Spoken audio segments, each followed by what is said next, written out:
hari ini. Mudah-mudahan kalian selalu dalam lindungan Tuhan Yang Maha Esa dan kalian tetap dapat beraktivitas sebagaimana biasanya. Oke, sebelum kita masuk pembelajaran kita hari ini, perkenalkan dulu, nama Miss adalah Miss Nusria Janti Ireni Buru Simar Mata. Bisa kalian panggil dengan Miss Nusria. Nah, Miss di sini akan membawakan mata pelajaran IPA Biologi. Jadi, pelajaran IPA itu dibagi menjadi dua, ada pelajaran IPA Biologi, ada pelajaran IPA Fisika. Nah, buku paketnya itu sama. Jadi, kalian nanti belajar fisika dan belajar biologi menggunakan buku paket yang sama. Untuk pembelajaran kita pada pagi hari ini, kita akan mengawali dengan materi tentang bab klasifikasi. Kalian dapat melihat buku paket IPA kalian di bab 2. Baiklah anak-anak, pada pertemuan pagi hari ini kita akan belajar tentang ciri-ciri makhluk hidup. Sebelumnya mungkin kamu pernah belajar tentang ciri-ciri makhluk hidup ketika kamu masih duduk di bangku SD. Nah, pada pagi hari ini kita akan membahas kembali tentang ciri-ciri makhluk hidup.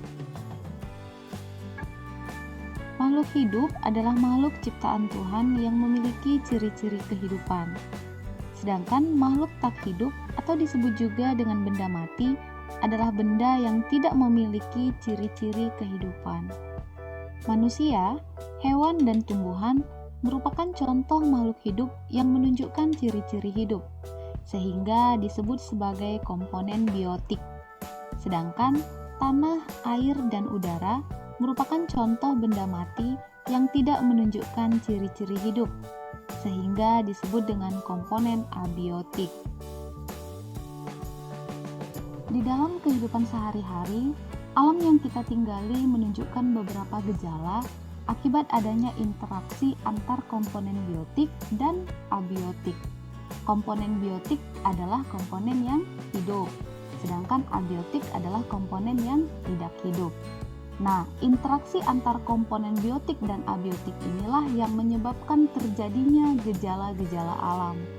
Berdasarkan penyebabnya, gejala alam dibedakan menjadi dua, yaitu gejala alam biotik dan gejala alam abiotik. Gejala alam biotik merupakan gejala alam yang terjadi akibat interaksi antar komponen biotik dalam ekosistem. Jadi gejala alam ini terjadi karena hubungan timbal balik antara makhluk hidup. Contoh gejala alam biotik seperti hama yang merusak tanaman, penyebaran virus flu burung, penyebaran virus HIV, terjadinya alga blooming, dan lain sebagainya. Termasuk pandemi COVID-19 saat ini merupakan contoh gejala alam biotik. Gejala alam abiotik merupakan gejala alam yang terjadi akibat interaksi antar komponen abiotik dalam ekosistem. Jadi, gejala alam abiotik terjadi karena komponen yang tidak hidup atau benda mati. Contoh gejala alam abiotik adalah terjadinya gempa, tsunami, gunung meletus, hujan, dan lain sebagainya. Berdasarkan penjelasan sebelumnya, kamu tentu sudah mampu menentukan bahwa manusia, hewan, dan tumbuhan tergolong makhluk hidup, sedangkan tanah, air, batu, meja, lemari merupakan benda mati. Tetapi ada beberapa benda yang sulit digolongkan makhluk hidup atau benda mati, misalnya virus. Untuk dapat menentukan apakah sebuah benda tersebut termasuk makhluk hidup atau benda mati, kita harus mengetahui ciri-ciri benda tersebut. Setiap makhluk hidup harus mempunyai ciri-ciri hidup. Apa sajakah ciri-ciri hidup yang membedakannya dengan benda tak hidup? Berikut akan dijelaskan 7 ciri-ciri makhluk hidup. 1. Bernapas. Bernapas berarti menghirup oksigen atau O2 dan mengeluarkan karbon dioksida atau CO2. Manusia bernapas menggunakan paru-paru. Hewan bernapas dengan alat pernapasan yang berbeda-beda. Ada yang menggunakan paru-paru, ada pula dengan insang. Tumbuhan bernapas melalui peralatan yang berbeda lagi, yaitu menggunakan stomata atau mulut daun yang terdapat pada daun dan lentisel yang terdapat pada batang. 2. Bergerak.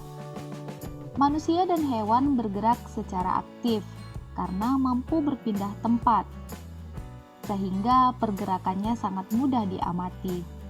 Sedangkan tumbuhan pada umumnya bergerak secara pasif karena tidak mampu berpindah tempat, sehingga pergerakannya cenderung sulit untuk diamati. Tetapi ada juga beberapa jenis tumbuhan yang bergerak secara aktif. Contohnya seperti tumbuhan Venus dan daun putri malu.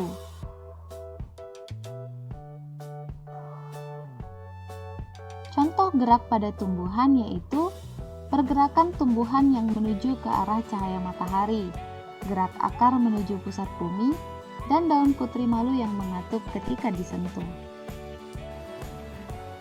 Ini adalah tumbuhan Venus yang dapat bergerak secara aktif. Perhatikan di sekitar tumbuhan ada serangga yang akan masuk ke daun Venus.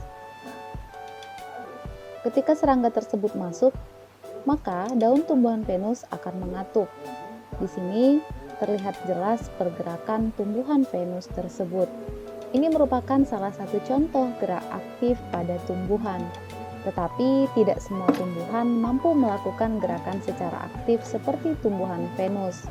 Hanya beberapa tumbuhan saja yang dapat melakukannya.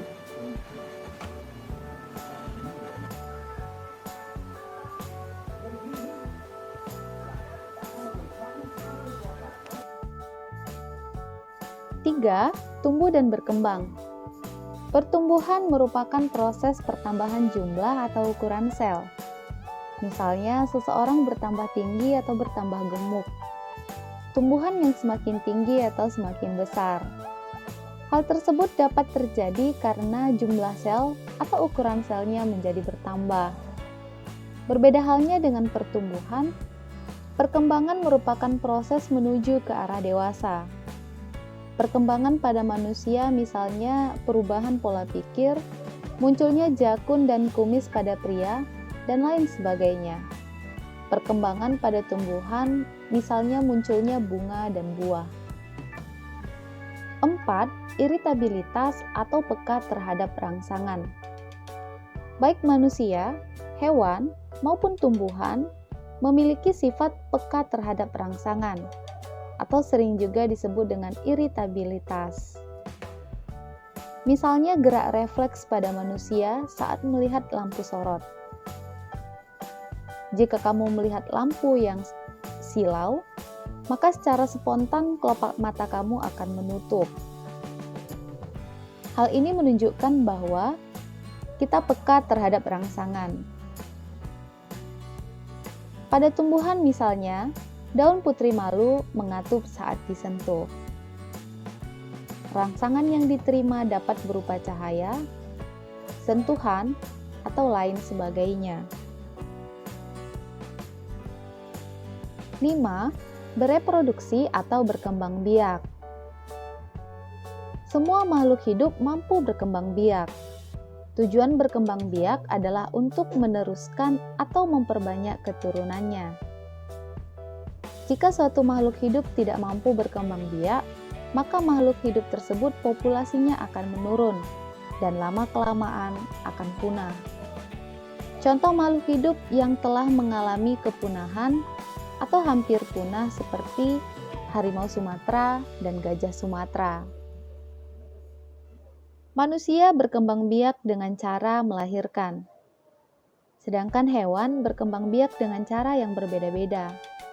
Ada yang bertelur atau ovipar, ada yang melahirkan atau vivipar, ada yang bertelur dan melahirkan atau ovovivipar.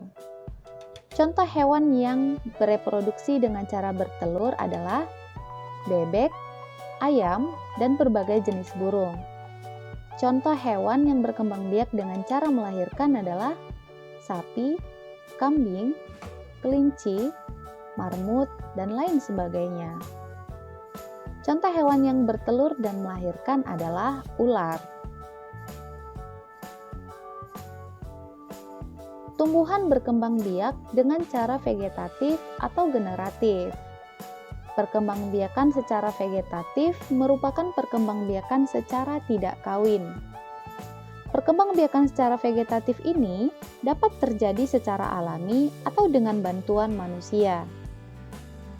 Contoh perkembangbiakan vegetatif alami adalah tunas adventif, tunas, geragi, dan lain sebagainya.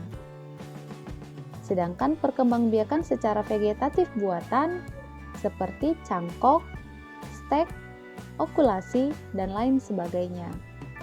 Tumbuhan juga dapat berkembang biak dengan cara generatif atau dengan cara kawin, yaitu dengan cara menghasilkan buah. Di dalam buah terdapat biji, dan biji tersebut jika jatuh di tempat yang sesuai akan tumbuh menjadi individu baru. Ciri makhluk hidup yang keenam yaitu memerlukan makanan dan minuman atau nutrisi. Makhluk hidup dapat bertahan hidup jika kebutuhan nutrisinya tercukupi. Jika tidak, maka makhluk hidup tersebut tidak akan mampu bertahan. 7. Beradaptasi atau menyesuaikan diri dengan lingkungan. Tujuan makhluk hidup beradaptasi atau menyesuaikan diri dengan lingkungan adalah untuk menghindari diri atau melindungi diri dari musuh. Contoh adaptasi pada manusia yaitu orang yang tinggal di dataran tinggi memiliki sel darah merah lebih banyak dibandingkan dengan orang yang tinggal di dataran rendah. Mengapa demikian? Karena kadar oksigen di dataran tinggi lebih sedikit dibandingkan dengan dataran rendah. Sehingga orang yang tinggal di dataran tinggi membutuhkan lebih banyak sel darah merah untuk mengikat oksigen. Sel darah merah disebut juga dengan hemoglobin. Contoh adaptasi pada hewan yaitu ikan air tawar yang meminum sedikit air dan mengeluarkan banyak urin yang encer. Sedangkan ikan air laut meminum banyak air dan mengeluarkan sedikit urin yang pekat. Mengapa demikian? Karena kadar garam di air tawar sangat rendah, sedangkan kadar garam di air laut sangat tinggi. Contoh adaptasi pada tumbuhan yaitu tumbuhan kaktus yang hidup di daerah gurun memiliki daun yang menyerupai jarum untuk memperkecil penguapan. Sedangkan tumbuhan teratai yang hidup di air memiliki daun yang tipis dan lebar untuk memperbanyak penguapan. Cara beradaptasi makhluk hidup berbeda-beda, sesuai dengan jenis makhluk hidup dan lingkungannya. Cara beradaptasi makhluk hidup dibagi menjadi 3, yaitu adaptasi morfologi, adaptasi fisiologi, dan adaptasi tingkah laku. Adaptasi morfologi yaitu adaptasi makhluk hidup dengan cara menyesuaikan bentuk tubuh dengan lingkungannya. Jadi yang disesuaikan adalah bentuk tubuhnya. Contohnya adalah sapi memiliki bentuk gigi seri dan geraham karena merupakan hewan herbivora, yaitu pemakan tumbuh-tumbuhan. 2. Adaptasi fisiologi yaitu adaptasi makhluk hidup dengan cara menyesuaikan fungsi tubuh atau faal tubuh dengan lingkungannya. Contohnya, manusia menghasilkan keringat sebagai pengatur suhu tubuh dan mengeluarkan zat sisa. Jadi, ketika kamu mengeluarkan keringat, tujuannya adalah menjaga suhu tubuh kamu agar tetap stabil dan merupakan contoh adaptasi fisiologi. 3. Adaptasi tingkah laku, yaitu adaptasi makhluk hidup dengan cara melakukan sesuatu untuk melindungi diri dari ancaman lingkungan sekitarnya. Contohnya, pohon jati menggugurkan daunnya pada saat musim kemarau. Tujuannya yaitu untuk mengurangi penguapan, sehingga pohon jati tersebut tetap dapat mencukupi kebutuhan air. Berdasarkan jenis adaptasi yang sudah Miss jelaskan sebelumnya, coba kamu perhatikan 3 jenis adaptasi makhluk hidup berikut ini. Termasuk adaptasi apakah contoh di bawah ini? Miss beri waktu berpikir. Waktu kamu 30 detik dari sekarang.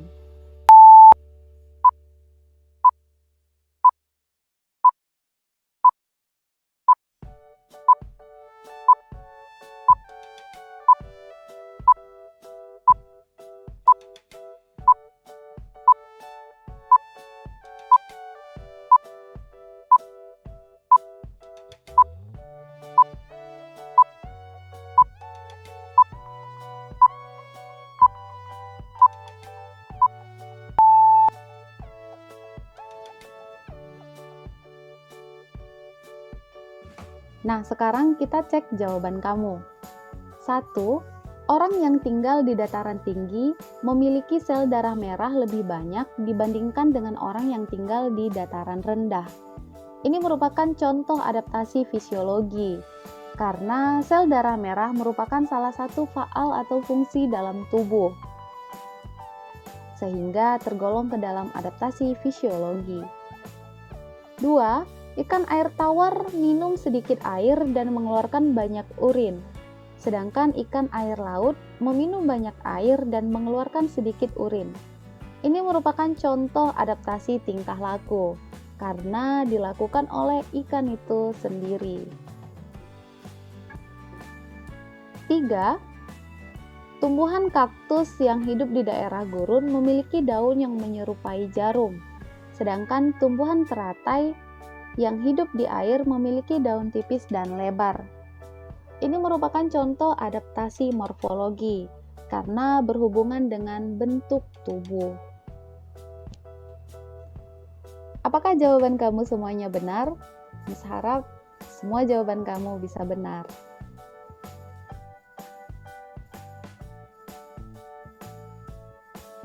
Sekarang silakan kamu lihat beberapa kalimat di bawah ini. Kemudian jodohkanlah bagian kiri dan bagian kanan. Pilihlah mana pasangan yang paling tepat. Miss berikan kamu waktu 60 detik dari sekarang.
Sekarang mari kita cek jawaban kamu.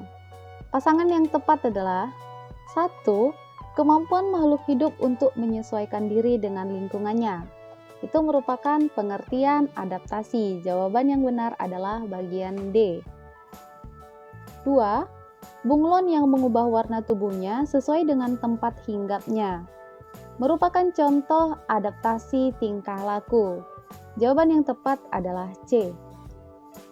3. Harimau memiliki taring yang tajam karena merupakan hewan karnivora. Merupakan contoh adaptasi morfologi atau berkaitan dengan bentuk atau struktur tubuh. Jawaban yang tepat adalah A. 4. Hewan herbivora seperti sapi dan kambing menghasilkan enzim selulase untuk mencerna rerumputan. Jawaban yang tepat adalah adaptasi fisiologi.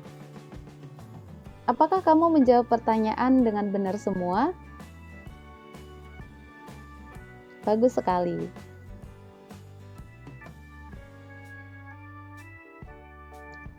Hal-hal yang sering misunderstanding atau salah paham tentang materi ciri-ciri makhluk hidup ini adalah sebagai berikut. Salah satu ciri makhluk hidup tadi Miss jelaskan adalah bernafas. Bernapas merupakan proses pengambilan oksigen dan mengeluarkan karbon dioksida atau CO2. Nah, tumbuhan bernapas bukan mengambil CO2 atau karbon dioksida, tetapi tetap mengambil O2 atau oksigen. Mungkin kamu sering mendengar bahwasanya tumbuhan mengambil karbon dioksida, sehingga bagus untuk lingkungan.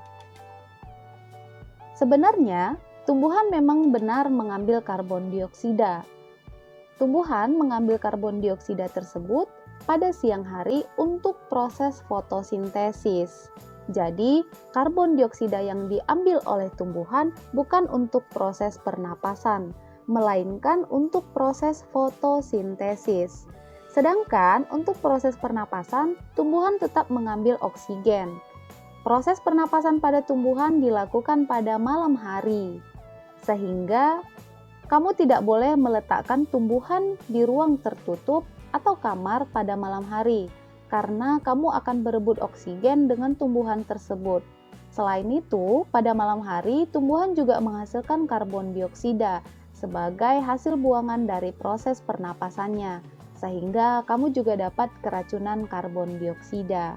Tetapi, jika kamu meletakkan tumbuhan pada siang hari di ruangan, maka itu akan membuat ruangan menjadi lebih sejuk. Karena pada siang hari, tumbuhan akan menghasilkan oksigen dan mengambil karbon dioksida. Tetapi, jika kamu memelihara tumbuhan, jangan lupa letakkan di bawah sinar matahari, karena tumbuhan hanya mampu berfotosintesis jika ada cahaya matahari.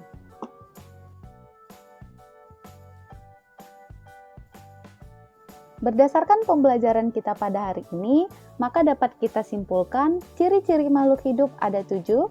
Yang pertama adalah bernafas, 2. Bergerak, 3. Tumbuh dan berkembang, 4. Iritabilitas atau peka terhadap rangsangan, 5. Bereproduksi atau berkembang biak, 6. Memerlukan nutrisi, 7. Beradaptasi atau peka terhadap rangsangan. Jangan lupa, ini adalah 7 ciri-ciri makhluk hidup. Suatu makhluk dikatakan hidup apabila memiliki ciri-ciri hidup yang 7 ini. Demikianlah pembelajaran kita pada pagi hari ini tentang ciri-ciri makhluk hidup. Jika kamu memiliki pertanyaan tentang materi yang belum kamu pahami, maka kamu dapat menuliskannya di kolom komentar. Demikianlah pembelajaran kita pada pagi hari ini. Mudah-mudahan apa yang telah Mi sampaikan dapat kamu mengerti dan dapat bermanfaat untuk kamu. Terima kasih atas perhatiannya. See you next time.